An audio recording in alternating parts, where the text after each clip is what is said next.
switch. Okay, maganda ka naman dito, Uy, kuya. lapit, wait lang, lapit na. Hi.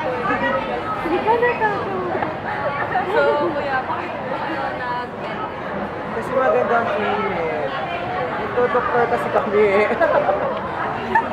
So, ano po yung pinakamahirap at pinakamaganda sa yung part ng Pinakamahirap na part ng pagiging medtech ay maghantay ng result sa promo boards. Napakasakit sa kalooban. Yung feeling na hindi mo alam kung pasado ka ba, mag-removals, or fail. Ayun.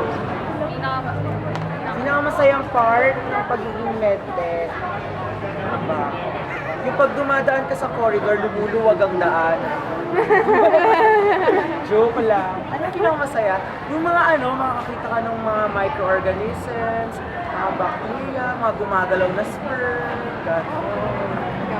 O pagkuha ng dugo, saka yung mga very unusual na mga sakit. So, ano po yung future plans nyo? Future plans ko after graduation, syempre mapasa sa board exam and mapasa sa sa med school.